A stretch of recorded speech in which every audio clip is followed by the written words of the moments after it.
Ako si Miguel at ang kwentong ito ay tungkol sa isang liham. Isang liham ng pagsisisi mula sa babaeng minsang naging sentro ng aking mundo. Ang aming pag-iibigan ay puno ng matatamis na alaala, ngunit sinira ito ng isang bagay na hindi ko inaasahan. Isang umaga, habang ako'y nagkakape, may natanggap akong liham. Ang pangalan sa sobre ay pamilyar, si Ana. Sa halip na excitement, kaba ang naramdaman ko. Matagal na kaming hindi nagkikita ni Ana simula nang maghiwalay kami. Ang huling pagkikita namin ay puno ng luha at sakit, kaya't hindi ko inaasahan ang kanyang muling pagpaparamdam.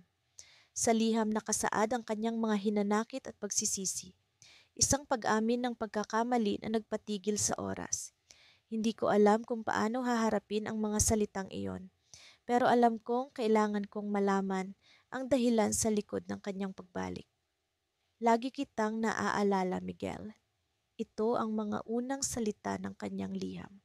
Pasensya ka na kung matagal bago ako nakapagpadala ng liham. Matagal itong pinag-isipan at sa wakas narito na ako, humihingi ng tawad. Nakaapak ako sa isang emosyonal na landmine. Sa bawat salita, para bang naririnig ko ang kanyang boses na puno ng pagsisisi. Ang dating init ng aming pagmamahalan ay tila nagbabalik sa alaala. Ang mga araw na magkasama kami, mga tawanan at mga pangako na ngayoy tila nawala sa hangin. Alam kong nasaktan kita at yun ang pinakaayaw kong mangyari, dagdag niya. Pero ngayon, sana'y pagbigyan mo akong ipaliwanag ang lahat. Sa bawat linya nararamdaman ko ang bigat ng kanyang mga salita.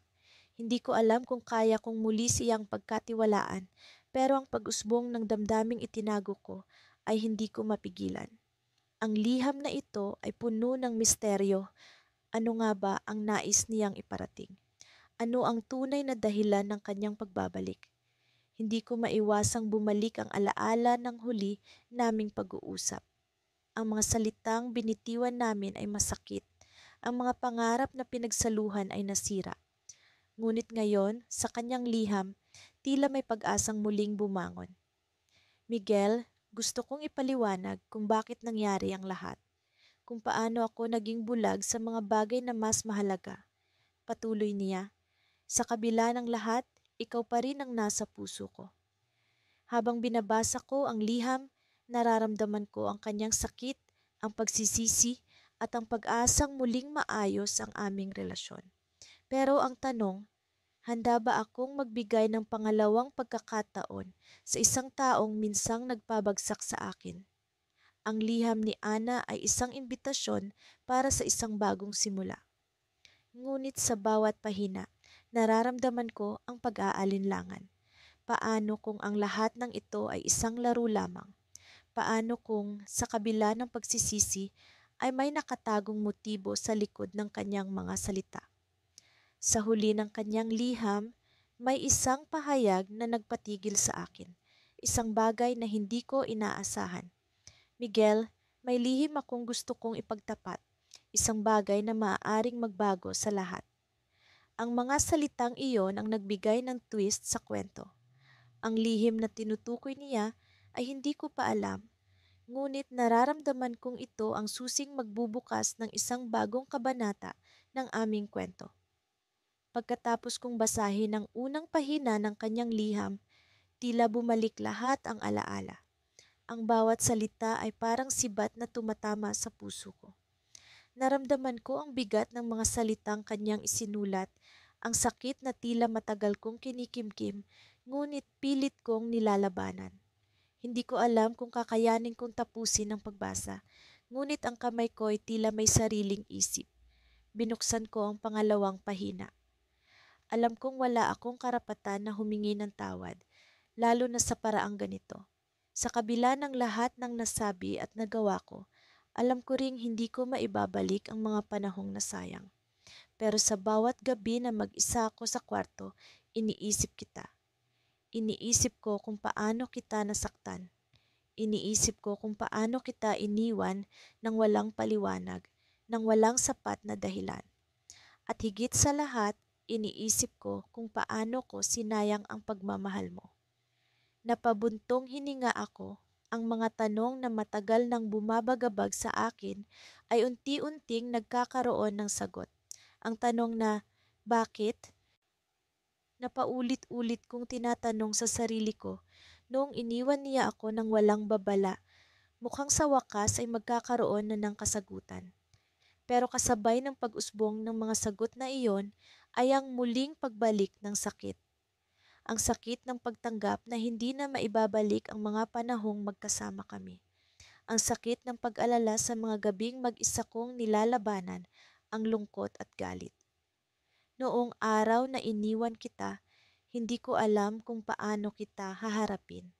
Hindi kita iniwan dahil hindi kita mahal. Iniwan kita dahil hindi ko kayang mahalin ang sarili ko. Sa bawat araw na magkasama tayo, nararamdaman ko ang bigat ng lahat ng pagkakamali ko sa buhay. Parang ikaw ang liwanag sa mundo ko, pero ako ang anino na unti-unting nagpapadilim sa'yo. Hindi ko kayang makita kang nasasaktan dahil sa akin, kaya mas pinili kong lumayo. Pero mali pala ako. Mali ang iniisip kong ang paglayo ang makakabuti sa'yo. Hindi ko na malayang tumutulo na pala ang luha ko. Ang mga mata ko'y nakatuon sa bawat linya ng sulat, ngunit ang puso ko'y tila durog na durog. Ang mga salitang iyon ay ang mga salitang matagal ko nang gustong marinig mula sa kanya. Pero bakit ngayon? Bakit sa panahong natutunan ko ng tanggapin na wala na siya sa buhay ko? May isang bagay kang dapat malaman at alam kong maaaring magalit ka sa akin kapag nalaman mo ito. Alam ko rin na baka tuluyan mo akong itakwil pagkatapos mong mabasa ito. Pero ayaw kong dalhin sa hukay ang lihim na ito at ayaw kong ipagpatuloy ang buhay ko na hindi mo ito nalalaman. Tumigil ang mundo ko. Ano ang lihim na tinutukoy niya? Ang puso ko'y biglang bumilis ang tibok. Ang mga kamay ko'y nagsimulang manginig habang hawak ang papel. Ayaw kong ituloy ang pagbasa, pero kailangang malaman ko. Hindi ko kayang iwan ang liham na ito nang hindi nalalaman ang sagot. Noong iniwan kita, hindi lang sarili ko ang iniwan ko. Iniwan kita at ang anak natin. Tumigil ang paghinga ko, parang naubusan ako ng hangin. Ang utak ko'y hindi makapagproseso ng narinig ko. Anak, paano? Kailan? Hindi ko alam kung magagalit ako, malulungkot o matutuwa. Ang dami kong tanong, ang dami kong gustong malaman. Pero higit sa lahat, ang dami kong nararamdaman. Isang bahagi ng puso ko ang nagsasabing galit ako sa kanya. Sa kawalan niya ng lakas ng loob na sabihin ito noon, sa desisyon niyang itago ito sa akin. Pero isang mas malaking bahagi ng puso ko ang nagsasabing mahal ko pa rin siya. Mahal ko pa rin ang babaeng sumulat ng liham na ito, kahit pa nagdulot siya ng matinding sakit sa akin. Hindi ko alam kung paano ko naitagong lahat ito. Sa totoo lang, natakot akong sabihin sa'yo. Natakot akong harapin ang responsibilidad. Natakot akong maging ina, kaya pinili kong magsimula ulit ng mag-isa, kahit pa alam kong mali. Pero ngayon, alam kong hindi ko na kayang itago ito. Hindi ko na kayang itago ang katotohanan na mayroon kang anak, isang batang lalaki, isang batang napakatalino, napakabibo, at may nangiti na kahawig ng sayo. Tumulo ang luha ko ng mas mabilis. Hindi ko alam kung paano ko sisimulan ang pagproseso ng lahat ng ito. Anak, may anak ako, isang batang lalaki. Hindi ko alam kung magagalit ako sa kanya o magpapasalamat na sinabi niya ito. Ngunit higit sa lahat, hindi ko alam kung ano ang nararamdaman ko sa pagkakaroon ng anak. Biglang bumalik ang mga alaala namin noong magkasama pa kami, ang mga pangarap, ang mga plano, ang mga pangako. At ngayon, tila may isa pang dahilan para bumalik ang lahat. Hindi ko hinihingi na tanggapin mo ako ulit. Alam kong nasira ko ang tiwala mo at alam kong mahirap itong buuin ulit. Pero hinihingi ko lang na sana bigyan mo ng pagkakataon ng anak natin na makilala ka. Hindi ko kayang itago siya sa iyo ng habang buhay. Nararapat lang na malaman niya kung sino ang ama niya. Sa dulo ng liham ay may nakasulat na address. Hindi ko alam kung pupuntahan ko siya. Hindi ko alam kung kaya kong harapin ang katotohanan. Ngunit sa isang iglap, ang naguguluhan kong puso'y tila may direksyon. Sa kabila ng sakit, sa kabila ng galit, isang bagay ang sigurado. Gusto kong makilala ang anak ko. Tumayo ako mula sa kinauupuan ko, hawak pa rin ang liham. Sa bawat hakbang ko palabas ng pinto, ang puso ko'y punong-puno ng kaba. Ngunit sa ilalim ng kaba, may isang bagay na tumutulak sa akin. Isang bagay na mas malakas kaysa sa takot, ang pag-asang makita ang anak ko. At doon, nagsimula ang panibagong kabanata ng buhay ko. Ngunit hindi ko alam na may isa pang lihim na naghihintay sa akin sa address na iyon. Isang linggo na ang lumipas mula nang matanggap ko ang liham mula kay Eliza. Ang bawat salita niya ay tila mga tinik na bumara sa aking lalamunan. Isang halo ng sakit at pag-asa na hindi ko pa rin lubos maisip na mararamdaman ko muli. Hindi ko alam kung ang nararamdaman ko ay galit ba o pangungulila. Ang tanging alam ko ay kailangan kong makausap siya. Sa kabila ng pag-aalinlangan, pumunta ako sa lugar na madalas naming tagpuan noon, sa ilalim ng malaking puno sa gilid ng aming paboritong parke. Doon kami madalas mag-usap, magtawanan, at mangarap ng mga bagay na akala namin ay walang katapusan. Ngunit gaya ng lahat ng bagay, may hangganan pala ang aming mga pangarap. Pagdating ko sa parke, ako'y naupo sa isang bangkong yari sa kahoy na tila lumaan at uugod-ugod. Ramdam ko ang malamig na hangin na dumampi sa aking balat, ngunit tila wala akong pakialam.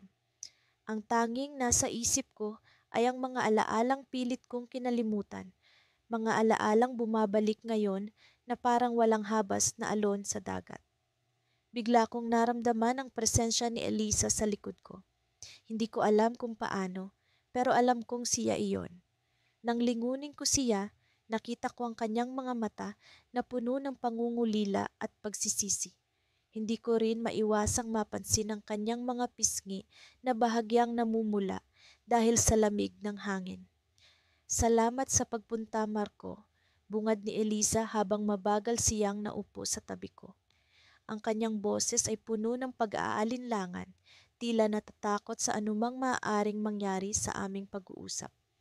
Sabi mo sa liham mo, may kailangan kang ipaliwanag, sabi ko, pilit na pinipigilan ang anumang emosyon na nagbabadyang sumabog mula sa aking dibdib. Ano ba talaga ang nais mong sabihin? Bumuntong hininga si Eliza bago nagsalita.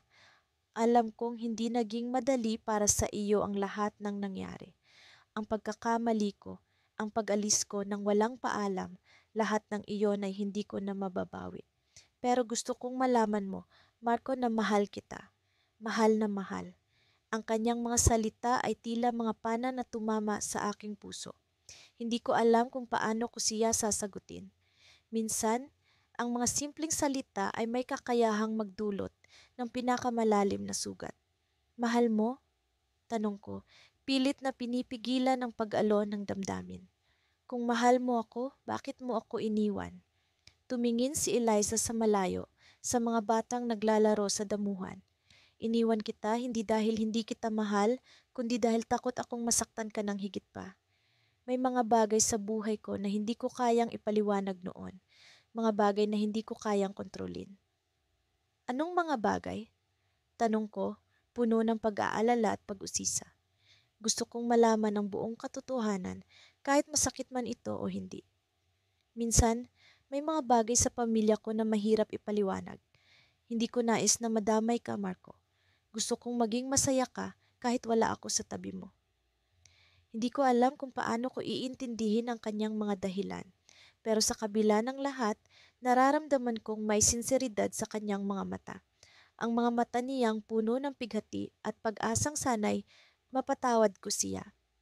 Alam mo, Eliza, sa kabila ng sakit na dulot ng iyong pag-alis, hindi ko maitatanggi na hinahanap kita. Hinahanap ko ang mga alaala natin, ang mga pangarap na binuo natin. Pero hindi ko alam kung paano ko ito mababawi. Tumahimik kami ng ilang sandali, parehong nag-iisip ng mga salitang hindi maipaliwanag. Ang paligid namin ay tila naglaho at ang tanging naririnig ko ay ang mahina niyang paghinga kasabay ng mga tumutunog na dahon sa ilalim ng malamig na hangin. Bigla niyang kinuha ang aking kamay. Marco, wala akong ibang hiling kundi ang makapagsimula tayo ulit. Hindi ko alam kung paano, pero sana'y bigyan mo ako ng pagkakataon. Sa mga sandaling iyon, naramdaman ko ang isang bahagi sa akin na gustong bumalik sa dati. Gusto kong maniwala na maaari pa kaming makabuo ng bagong simula. Pero isang bahagi rin sa akin ang natatakot. Natatakot na baka maulit ang sakit ng nakaraan hanggang sa biglang tumunog ang kanyang telepono. Tiningnan niya ito at ang kanyang mga mata ay nagbago. Mula sa pag-asang nakita ko kanina, ngayon ay puno ng pag-aalala. Marco, kailangan ko nang umalis. Sabi niya biglang tumayo. Ang kanyang boses ay puno ng pag-aalala. Ano yung nangyayari, Eliza? Tanong ko, naguguluhan at natatakot sa biglaang pagbabago. May kailangan akong asikasuhin, pero babalik ako, Marco. Babalik ako para sa atin. Habang siya ay nagmamadaling umalis, iniwan niya sa akin ang isang tanong na hindi ko alam kung paano sasagutin. Ang pagbabalik ba niya ay magdudulot ng panibagong simula o panibagong sakit? Ang pag-iisip na muling makikita si Clara ay nagdulot ng hindi maipaliwanag na kaba sa aking dibdib.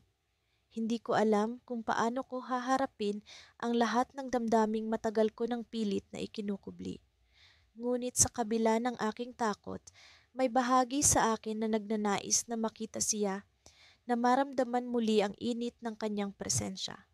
Ang liham ng pagsisisi na ipinadala niya ay nagbigay ng pag-asa na maaari pa kaming magsimula muli, na may pagkakataon pa kaming buuin ang nasira naming relasyon. Nakatayo ako sa harap ng pintuan ng kafe na dati naming pinupuntahan. Sa loob, kitang-kita ko si Clara, nakaupo sa isang sulok, tila tahimik na nagmumuni-muni habang hawak ang isang tasa ng kape. Bawat hakbang ko papalapit sa kanya ay tila bumibigat, ngunit pilit kong pinilit ang sarili kong magpatuloy. Clara, mahina kong tawag nang makalapit na ako sa kanya. Nagangat siya ng tingin at nagbigay ng isang ngiti na puno ng kaba at saya. Salamat sa pagdating, sagot niya at sa sandaling iyon, naramdaman ko ang pag-alis ng pangamba sa aking dibdib. Umupo ako sa harap niya at sinimula ng aming pag-uusap. Nagbalik tanaw kami sa mga alaala ng nakaraan, sa mga masasayang sandali na tila hindi na namin makakamtan muli. Ngunit higit sa lahat, pinag-usapan namin ang mga bagay na nagdulot ng aming hidwaan. Sa bawat salitang lumalabas sa kanyang bibig, naramdaman ko ang sinseridad na matagal ko nang hinahanap. Alam kong hindi naging madali ang lahat para sa atin, sabi ni Clara habang pinaglalaroan ang tasa ng kape sa kanyang kamay. Pero gusto kong malaman mo na nagbago na ako. Ang dami kong natutunan mula sa mga pagkakamali ko at handa na akong ayusin ang lahat. Ang mga salitang iyon ay tila musika sa aking pandinig. Alam kong hindi madali ang pagbabalik loob, ngunit ang kanyang pagnanais na magbago ay sapat na para sa akin upang bigyan siya ng pagkakataon. Habang patuloy ang aming pag-uusap, unti-unti kong naramdaman ang pagbalik ng init ng aming samahan. Nagkwentuhan kami tungkol sa mga planong gusto naming matupad, mga pangarap na nais naming abutin ng magkasama, at mga bagay na hindi na naming bibitawan. Sa kabila ng aming nakaraan, naramdaman kong may pag-asa pa para sa aming dalawa. Ngunit sa gitna ng aming pag-uusap, biglang nagring ang telepono ni Clara. Nagbigay siya ng isang nag-aalalang tingin sa akin bago niya ito sinagot. Sandali lang, sabi niya, tumayo at pumunta sa isang tahimik na bahagi ng kafe. Habang siya ay nakikipag-usap, napansin kong may pagbabago sa kanyang ekspresyon. Ang dating masaya at kalmadong Clara ay naging seryoso at nag-aalala. Pagbalik niya sa mesa, Nagbigay siya ng isang malalim na hinga bago nagpatuloy. May kailangan akong sabihin sa'yo, sabi niya, at sa tono ng kanyang boses, alam kong ito ay mahalaga. May isang bagay na hindi ko pa nababanggit sa liham. Naramdaman ko ang kaba sa kanyang boses at kahit sa loob ko'y may takot, pinilit kong magpakalma. Ano iyon, Clara?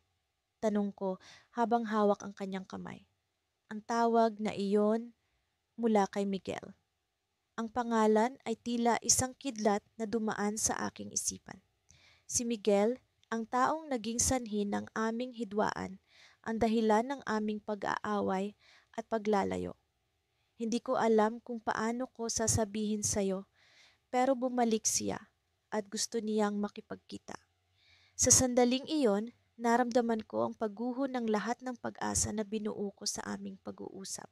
Ang pangamba ay muling bumalik, mas matindi, mas nakakagulo. Hindi ko alam kung paano ko haharapin ang balitang iyon, ngunit isang bagay ang natitiyak ko.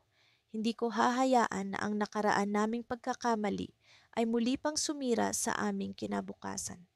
Ito ang twist, Clara. Hindi ko siya pababayaan na guluhin tayo muli. Sabi ko, puno ng determinasyon sa aking boses. Kung gusto niyang makipagkita, haharapin ko siya, pero hindi ko hahayaan na mawala ka sa akin muli. Nakita ko ang gulat sa kanyang mga mata, ang hindi inaasahang tapang na ipinakita ko. Ngunit alam kong ito lang ang paraan upang mapanatili ang aming relasyon. Sa gitna ng mga pagsubok, sa huli, pag-ibig pa rin ang dapat manaig. Ngunit ano nga ba ang balak ni Miguel at paano namin haharapin ang bagong balakid na ito sa aming relasyon?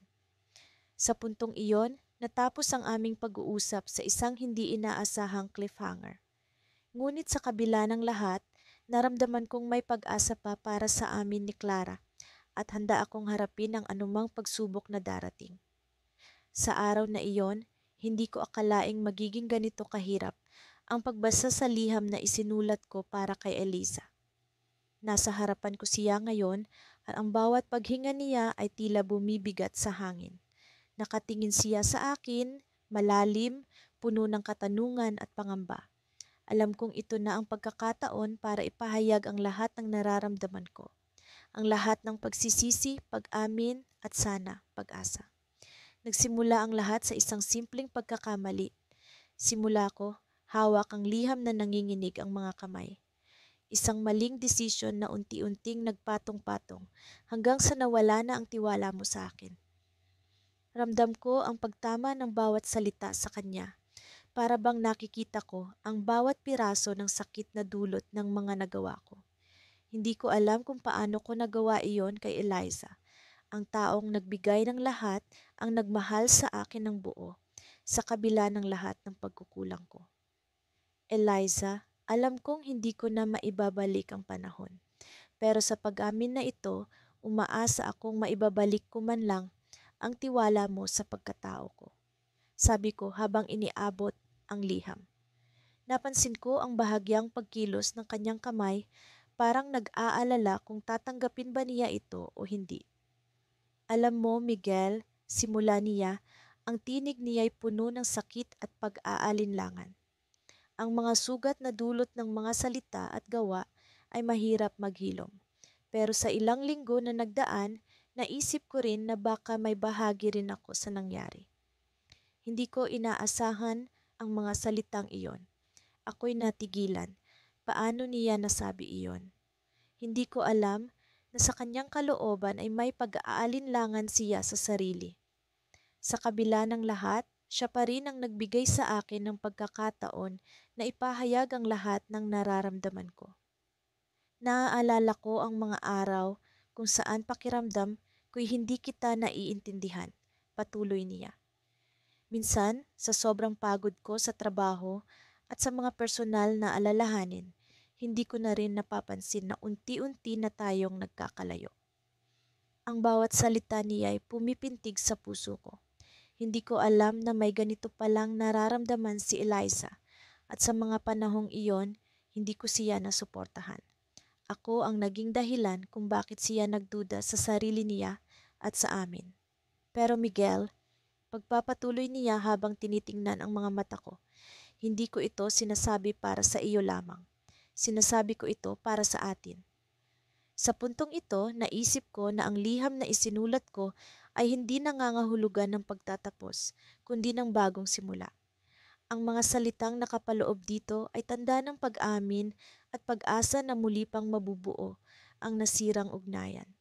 Salamat, Eliza, tugon ko. Ramdam ang pag-asa sa puso ko.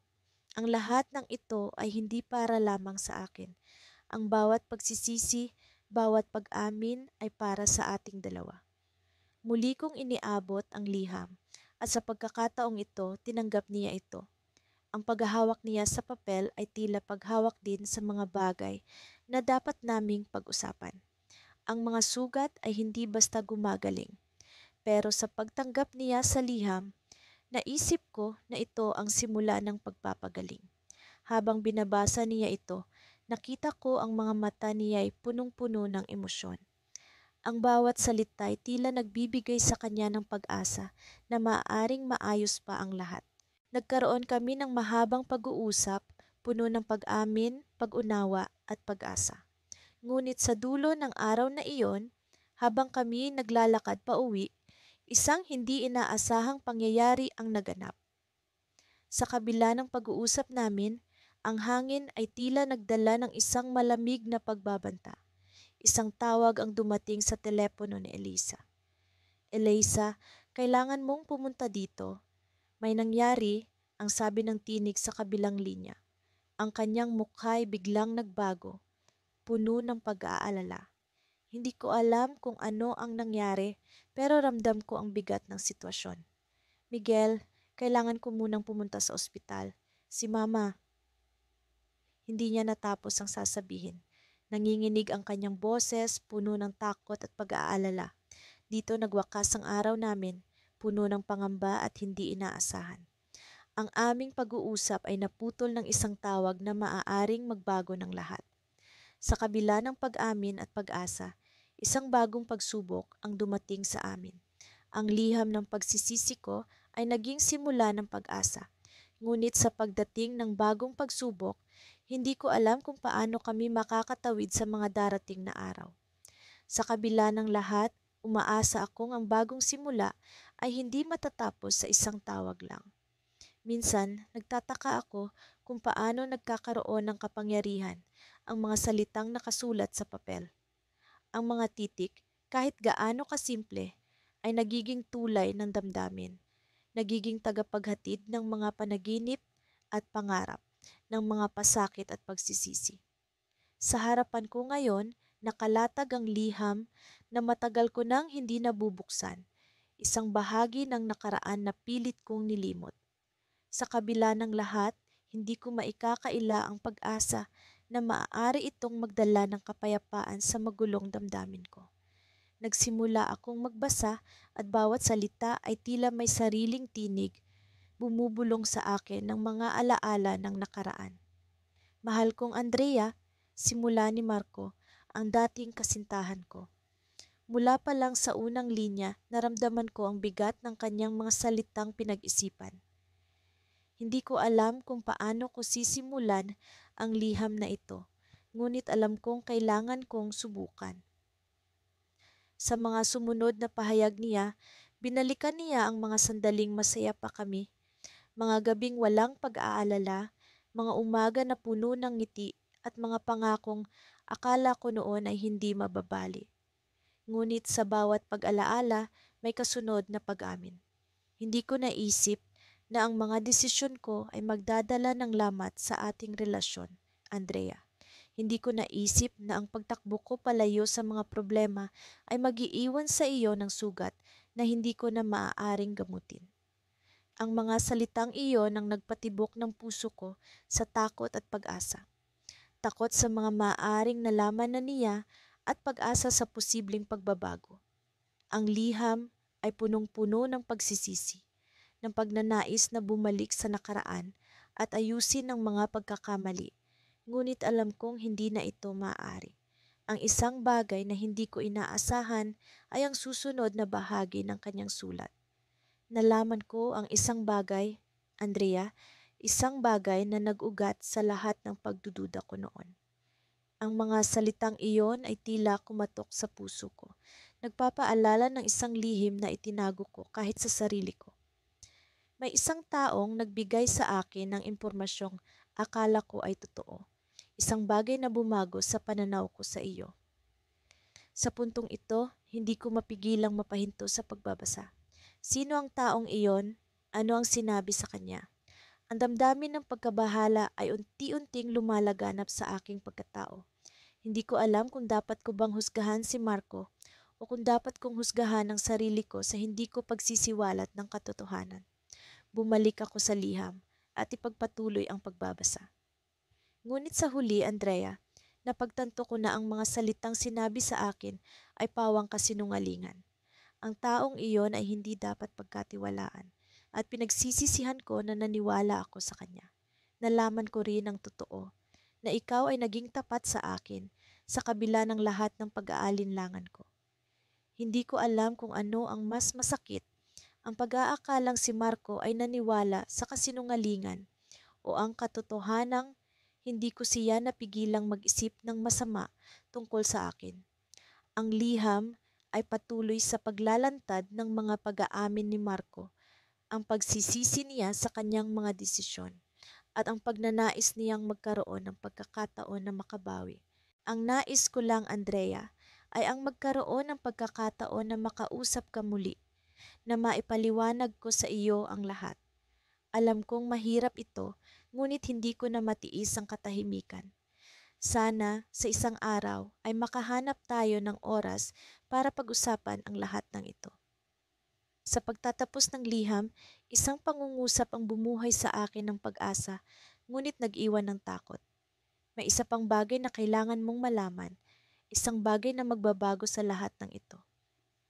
Hindi ko alam kung ano ang susunod na mangyayari, ngunit sa kabila ng takot, naroon ang pag-asang baka ito, na ang simula ng pagtuklas ng katotohanan. Ang liham ay nag-iwan sa akin ng maraming tanong kaysa sagot. Sino ang taong iyon na nagsimula ng pag-aalinlangan ni Marco? Ano ang bagay na kailangan kong malaman? Sa kabila ng lahat ng ito, alam kong kailangan ko ng lakas ng loob para harapin ang nakaraan. Ang liham na ito ay hindi lamang paglalarawan ng pagsisisi ni Marco, kundi paanyaya rin sa akin na muling pag-isipan ang mga desisyon ko noon. Habang nakaupo ako, nakatitig sa huling linya ng liham, hindi ko maiwasang magtanong sa sarili ko.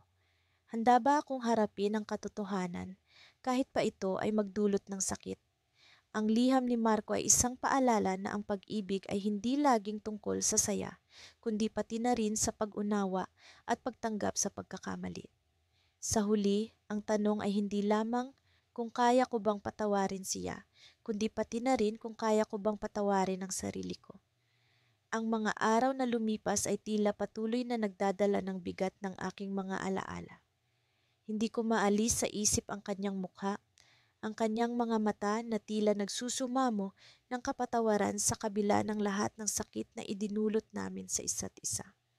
Sa bawat pagpatak ng ulan, sa bawat pagkaluskos ng dahon, ang mga alaala ng aming nakaraan ay bumabalik na parang isang lumang pelikula na paulit-ulit na ipinapalabas sa aking isipan. Sa isang malamig na gabi, habang nakaupo ako sa tabi ng bintana, may kung anong kumatok sa pintuan. Ang tunog ay nag-udyok sa akin na bumangon, puno ng pag-aalinlangan at kaba. Sino ang maaaring nasa labas sa ganitong oras? Nang buksan ko ang pinto, isang pamilyar na mukha ang bumungad sa akin. Siya, ang babaeng minsang naging sentro ng aking mundo. "Kamusta ka na?" tanong niya. Ang kanyang mga mata ay puno ng pag-asang makausap ako. Hindi ko alam kung ano ang sasabihin, tugon ko, ramdam ang pag-aalangan sa bawat salitang binibitawan. "Bakit ka nandito?" Huminga siya ng malalim, tila bumubuo ng lakas ng loob. "May kailangan akong ipaliwanag. Hindi ko na kayang dalhin ang bigat ng lahat ng ito." Nag-imbita ako sa kanya na pumasok at kami ay umupo sa sala. Ang init ng tsaa na aking inihanda ay tila nakatulong upang lumuwag ang tensyon sa pagitan namin. Habang hawak niya ang tasa, nagsimula siyang magsalita. Alam kong mahirap para sa iyo ang lahat ng nangyari.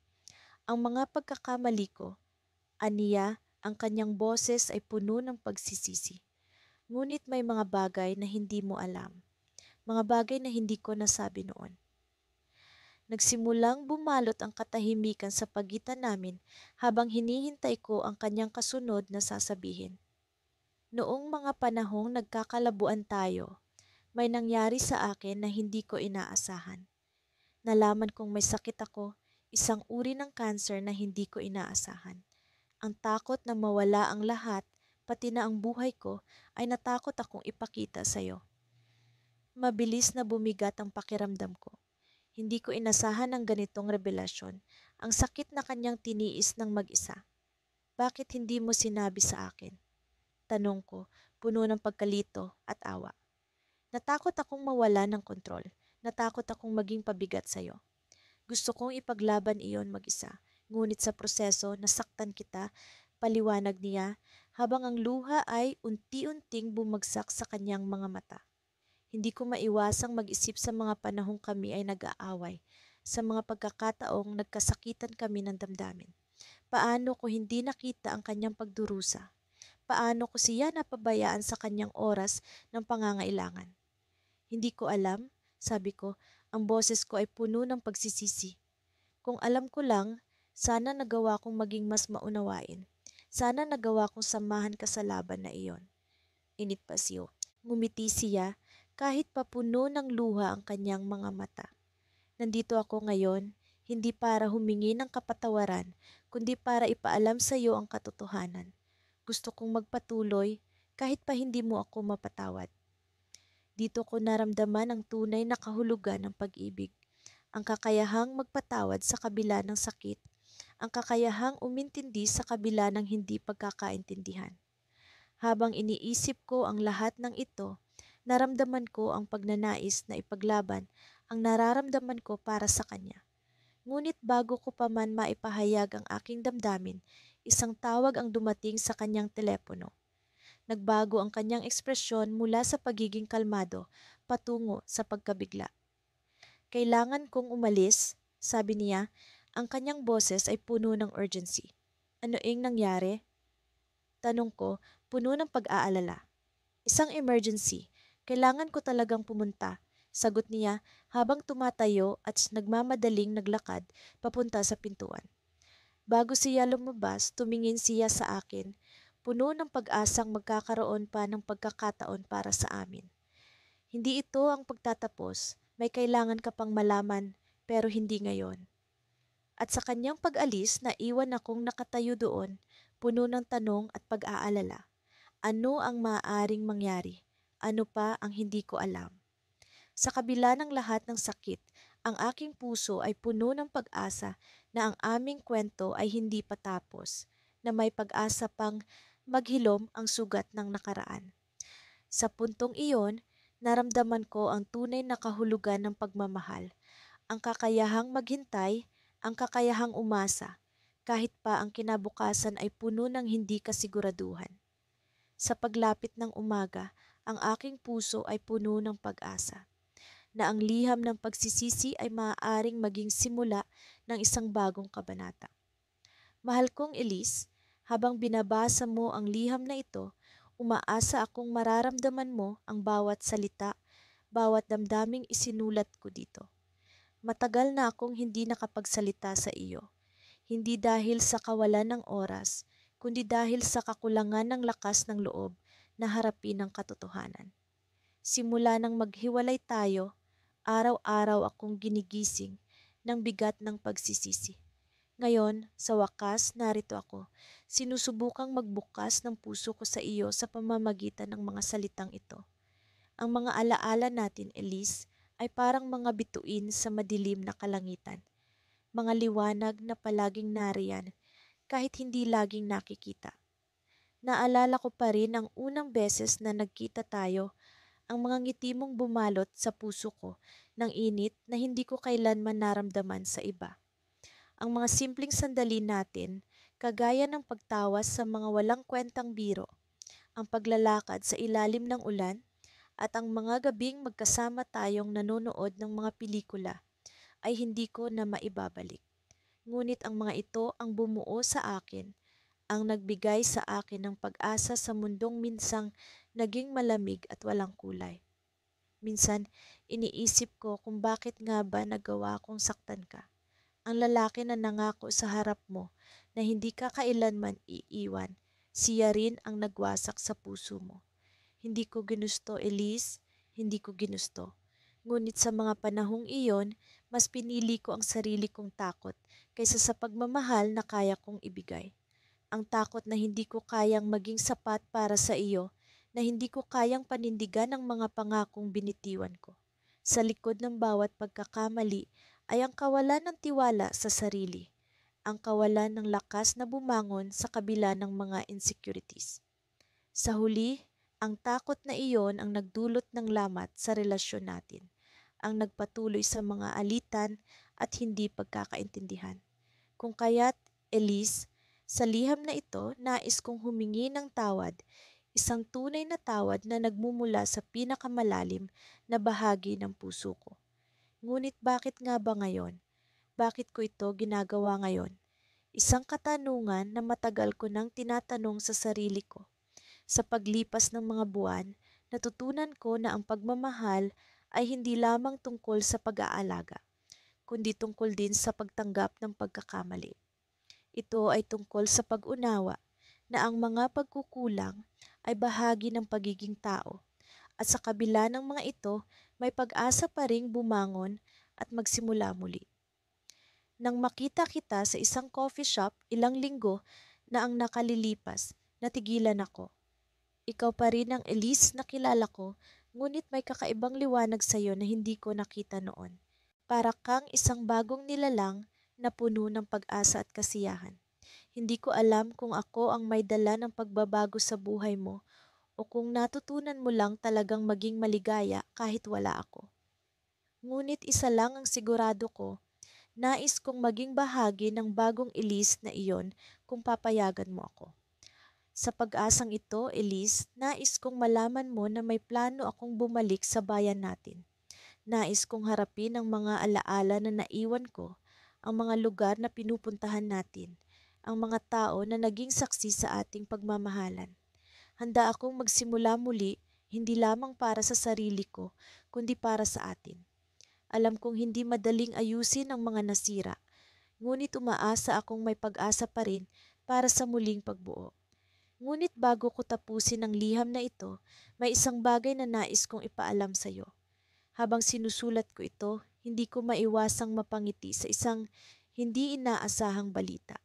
Isa sa mga kaibigan natin, si Jenna, ang nagsabi sa akin na may isang sorpresa na naghihintay sa akin pagbalik ko. Hindi ko alam kung ano ito, ngunit may kakaibang kaba at pananabik akong nararamdaman. Sa kabila ng lahat, Elise, umaasa ako na bibigyan mo ako ng pagkakataong magpaliwanag at magbago. Nais kong ipakita sa iyo na ang pagmamahal ko ay hindi nakulong sa nakaraan, kundi patuloy na tumutuloy sa hinaharap. Sana'y makita mo ang sinseridad sa aking mga salita at sana'y bigyan mo ako ng pagkakataon na makasama kang muli. Hanggang sa muli, Elise, hanggang sa araw na makaharap kita at masabi ko sa iyo ang lahat ng ito ng personal. Nagmamahal, Liam. Habang tinatapos ko ang pagsusulat ng liham na ito, narinig ko ang tunog ng telepono ko. Isang mensahe mula kay Jenna. Liam, hindi ko na mapigilan. May surprise na ikaw mismo ang dapat na makaalam. Elise, bumalik na at may dala siyang malaking sikreto na magbabago sa lahat. Ang kaba sa dibdib ko ay pumalit sa pananabik. Ano ang dala ni Elise? Ano nga ba ang lihim na ito na magbabago sa lahat? Sa bawat paglipas ng araw, ang mga alaala ng aming nakaraan ay tila isang pelikula na paulit-ulit na naglalaro sa aking isipan. Ang mga tawanan, ang mga luhang tila walang hangganan, at ang mga pangakong binitiwan namin sa isa't isa, Lahat ng ito ay bumabalik sa akin sa tuwing ako'y nag-iisa. Minsan, iniisip ko kung ano ang maaring nangyari kung hindi kami nagkahiwalay. Ngunit alam ko, sa kabila ng lahat, may naging dahilan kung bakit kami humantong sa ganito. Isang umaga habang iniinom ko ang aking kape, natanggap ko ang isang liham mula sa kanya. Hindi ko alam kung ano ang nararamdaman ko, takot, pananabik, o pag-asang baka may magbago sa aming sitwasyon. Wala sa aking plano ang pagbukas nito, ngunit tila may puwersang nagtulak sa akin na basahin ito. Minamahal kong pangalan ko, hindi ko alam kung paano magsisimula. Mahigit 1 taon na mula nang tayo'y naghiwalay, at sa bawat araw na lumipas, pakiramdam ko ay mas lalo akong nawawala. Alam kong marami akong nasabi at nagawa na nagdulot ng sakit sa'yo, at sa bawat araw pinagsisisihan ko iyon. Sa totoo lang, hindi ko alam kung nararapat ba akong humingi ng tawad.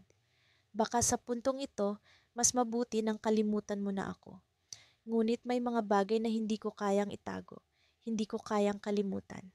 Kaya't heto ako, sinusulat ang liham na ito, umaasang kahit papaano'y maabot kita. Alam kong hindi na natin maibabalik ang dati, ngunit sana maipaliwanag ko ang lahat. Sa panahong iyon, marami akong kinaharap na problema.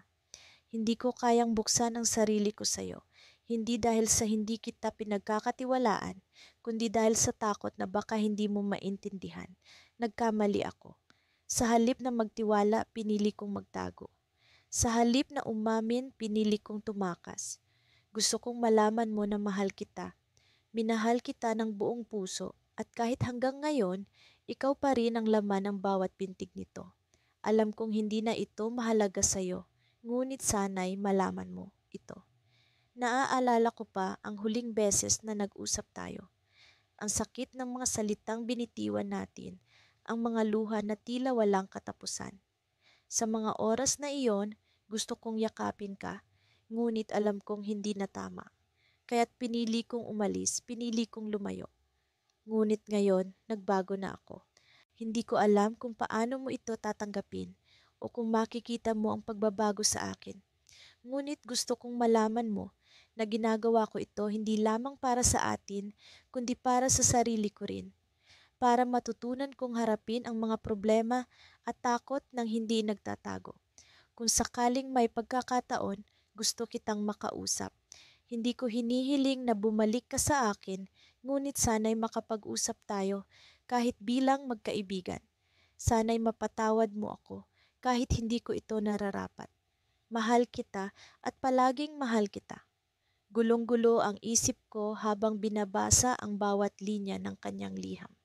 Hindi ko alam kung paano ko haharapin ang lahat ng ito.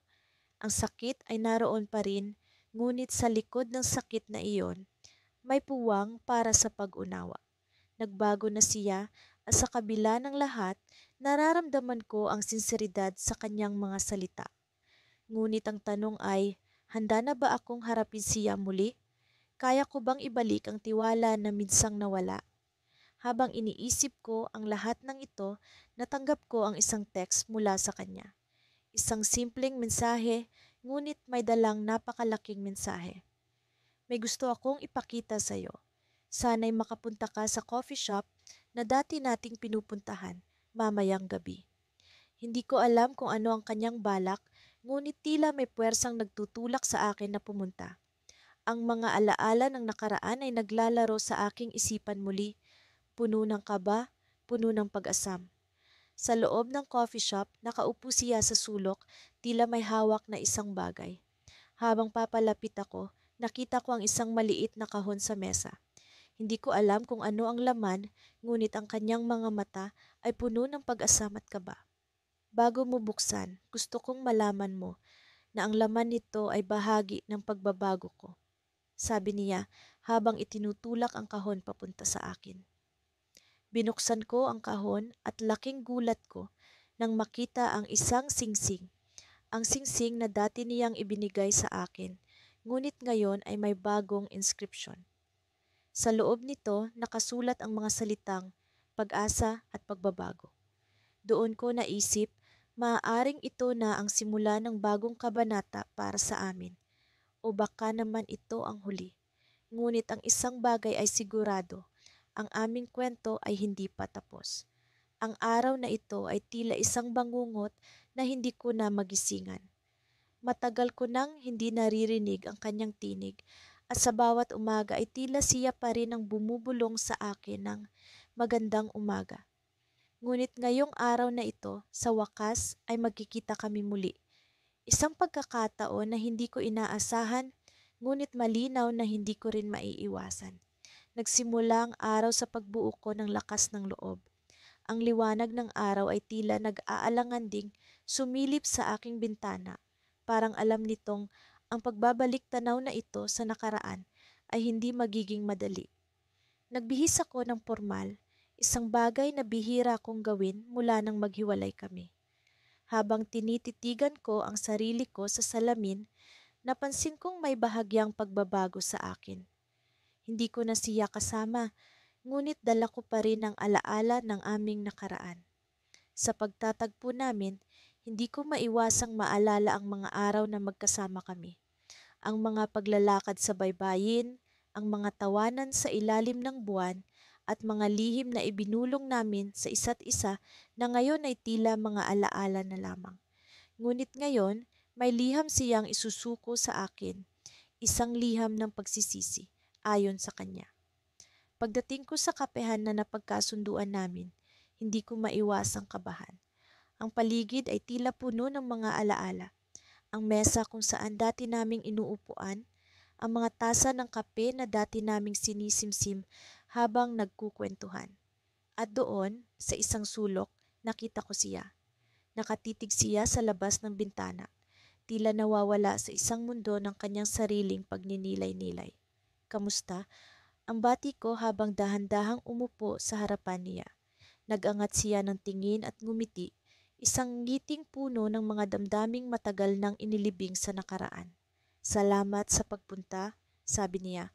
Ang kanyang tinig ay puno ng pag-aalinlangan at pagsisisi. Hinugot niya mula sa kanyang bag ang isang sobre at iniabot ito sa akin. Ito ang liham na sinasabi ko. Tiningnan ko ang sobre sa aking kamay. Nag-aalangan kung bubuksan ko ba ito agad o maghihintay pa. Ngunit sa wakas, pinasya kong basahin ito sa harap niya. Habang binubuksan ko ang sobre, naramdaman ko ang bigat ng mga salita na nag-aantay sa loob. Mahal kong, pangalan ko, hindi ko alam kung saan magsisimula sa pagsasabi ng lahat ng ito.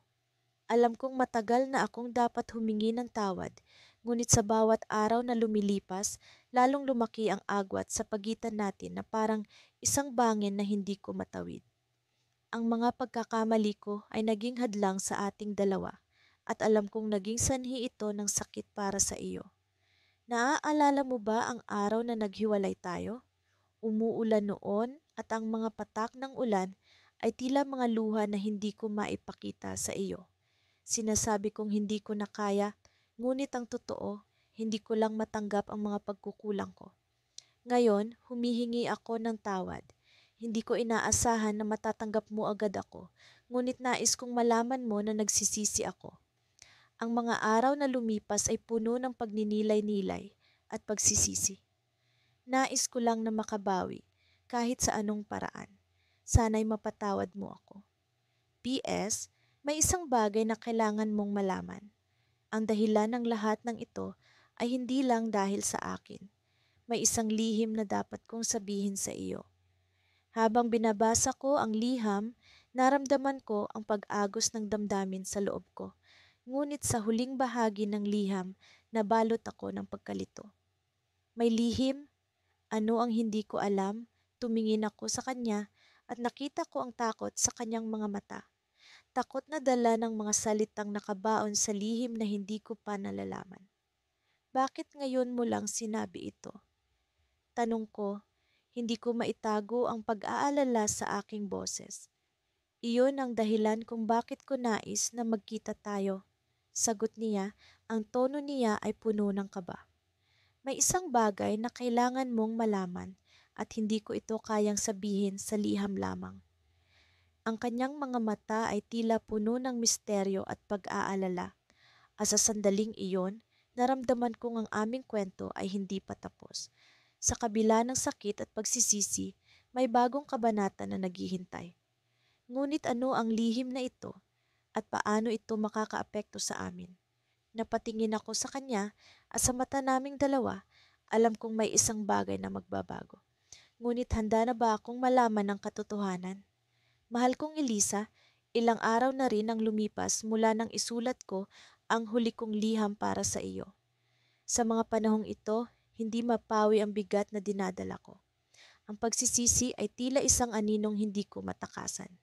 Ngunit ngayon, sa pag-asang mabigyan ng kapatawaran at pagkakaunawaan, nais kong muling ibahagi ang laman ng aking puso. Minsan sa kalaliman ng gabi, kapag lahat ay tahimik at tanging pintig ng puso ko ang naririnig, naiisip ko ang mga panahong magkasama tayo. Ang mga halakhak, ang mga yakap, at ang mga pangarap na ating binuo. Napakasarap balikan, ngunit kasabay nito'y ang mapait na alaala ng mga pagkakataong sinayang ko. Kung maibabalik ko lamang ang panahon, hindi ko hahayaang masira ang mga ginawa nating alaala. Noong una kong makita ang mga mata mong tila nagsusumamo ng kasagutan, alam kong ako ang may kasalanan. Ang mga araw na pinili kong hindi pansinin ang mga pagod mong ngiti, ang mga oras na inuuna ko ang sarili kong kagustuhan kaysa sa ating relasyon. Lahat ng ito'y bumabalik sa akin na parang isang pelikulang ayaw tumigil sa pag-ulit. Hindi ko makalimutan ang huling araw na magkasama tayo. Ang mga luha mong pumapatak habang ako'y nananatiling walang imik. Hindi ko naisip na ang katahimikan ko ang magiging mitsa ng ating paghihiwalay. Sa pagkakataong iyon, naramdaman kong nawalan ka na ng pag-asa. At sa aking sariling katahimikan, nabaon ang mga salitang hindi ko masabi. Ngunit sa liham na ito, hindi ko na kayang manahimik pa. Nais kong malaman mo na ang bawat paghihinga ko'y punong-puno ng pangungulila. Ang pag-asa ko'y nagbabaga pa rin na isang araw ay muling magtagpo ang ating mga landas. Ngunit higit pa riyan, nais kong malaman mo na ang aking pagsisisi ay totoo. Hindi ko aasahan na agad mo akong patawarin, ngunit umaasa akong maramdaman mo ang sinseridad ng aking hangarin. Sa mga oras na mag-isa ako sa aming dating tambayan, napagtanto ko ang halaga ng bawat sandali. Ang mga alaalang iyon ang nagbigay sa akin ng dahilan upang magpatuloy. Ang pag-asa na sana'y magawa kong bumawi sa iyo. Hindi ko ipinagdarasal ang isang mabilisang pagkakaayos, bagkus ay ang isang makabuluhang panimula. Isang panimula na may kasamang pangako na hindi ko na mauulit ang aking pagkakamali. Elisa, sa bawat paglipas ng araw, natutunan kong mas mahalaga ang pagkakaroon ng pusong marunong magsisi. At ito'y hindi lamang tungkol sa akin, kundi para sa ating dalawa. Nais kong malaman mo na sa kabila ng lahat, ikaw pa rin ang babaeng patuloy kong minamahal. At sa pagkakataong ito, handa akong ipaglaban ang anumang nararapat para sa atin. Sa pagwawakas ng liham na ito, nais kong ipabatid sa iyo na ako'y nandito lamang, palaging naghihintay. Umaasa na kahit papaano ay maramdaman mo ang aking hangarin. At kung sakaling dumating ang araw na handa ka ng makinig, nandito lamang ako, handang pakinggan ang lahat ng iyong saloobin. Ngunit sa gitna ng aking mga pagsisisi, may natuklasan akong lihim na hindi ko inaasahan. Isang bagay na tila magbabago sa lahat ng ating nalalaman. Isang lihim na nagsasabing may dahilan ang lahat ng nangyari sa atin. Hindi ko alam kung paano ko ito sasabihin, ngunit alam kong ito'y makakapagpabago sa pananaw natin sa ating nakaraan. Hanggang sa muli, Elisa, naway dumating ang araw na maunawaan natin ang lahat ng ito. Nagmamahal, Joaquin P.S. Ang lihim na ito'y isisiwalat ko sa susunod na liham. Naway handa kang tanggapin ito. Sa totoo lang, hindi ko alam kung bakit ko pa ito binabasa. Ang liham na ito ay galing sa taong iniwasan kong maalala sa nakalipas na 3 taon. Pero heto ako, hawak sa nanginginig kong mga kamay, ang papel na halatang pinag-isipan. Ang mga letra'y maingat na isinulat, bawat salita'y tila may bigat. Alam kong ang liham na ito ay maaaring huli na. Ang bungad niya, biglang bumigat ang dibdib ko.